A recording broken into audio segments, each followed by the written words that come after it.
Hello all അസ്സാം വലൈക്കും. ഇപ്പോൾ വീട്ടിൽ നോമ്പ് തുറയൊക്കെ കഴിഞ്ഞപ്പോൾ കുറച്ചധികം പൈനാപ്പിളും പിന്നെ കുറച്ച് മുന്തിരിയും ബാക്കി വന്നിട്ടുണ്ട്. അപ്പോൾ ഇതെന്ത് ചെയ്യുമെന്ന് ആലോചിച്ചിരുന്നപ്പോൾ ഉമ്മ പറഞ്ഞു നമുക്ക് ഉണക്കമുന്തിരിയും പൈനാപ്പിൾ ജാമും ഉണ്ടാക്കാമെന്ന്. അങ്ങനെ ഉണക്കമുന്തിരി ഉണ്ടാക്കാൻ വേണ്ടിയിട്ട് മുന്തിരി എല്ലാം കൂടെ കുറച്ച് ഉപ്പിട്ട വെള്ളത്തിൽ വേവിക്കുകയാണ് ഇവിടെ. മുന്തിരി വേവുന്ന സമയം കൊണ്ട് പൈനാപ്പിളൊക്കെ ചെറിയ കഷ്ണങ്ങളാക്കി വെക്കുകയാണ് ഉമ്മ. വേവിച്ച മുന്തിരി വെള്ളമൊക്കെ കളഞ്ഞ് ഇവിടെ വെച്ചിട്ടുണ്ട്. ഇനി നമുക്ക് നല്ല വെയിലത്ത് ഉണക്കാനിടണം. ടെറസിൻ്റെ മുകളിലൊക്കെ വെക്കുമ്പോൾ കാക്കയൊക്കെ വന്ന് കൊത്തി തിന്നാൻ സാധ്യതയുണ്ട്. അപ്പോൾ അതുകൊണ്ട് ഞാനൊരു നെറ്റ് മേലെ കൂടെ ഇട്ടിട്ടുണ്ട്. മുന്തിരിയൊക്കെ ഉണക്കാനിട്ട് വന്നപ്പോഴേക്കും ഉമ്മ ഇവിടെ പൈനാപ്പിളൊക്കെ കുറച്ച് വെള്ളം ചേർത്ത് മിക്സിയിലിട്ട് അടിച്ചെടുക്കുകയാണ്.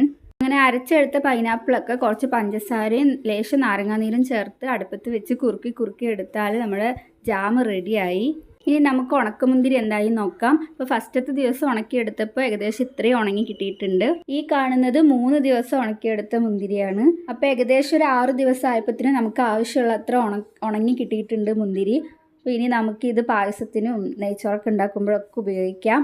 അപ്പോൾ എല്ലാവരും ഇനി മുന്തിരിയൊക്കെ വീട്ടിൽ ബാക്കി വരികയാണെങ്കിൽ ഇതൊക്കെ ഒന്ന് ട്രൈ ചെയ്ത് നോക്കുക. എൻ്റെ ചാനൽ സബ്സ്ക്രൈബ് ചെയ്തിട്ടില്ലെങ്കിൽ സബ്സ്ക്രൈബ് ചെയ്യുക. താങ്ക്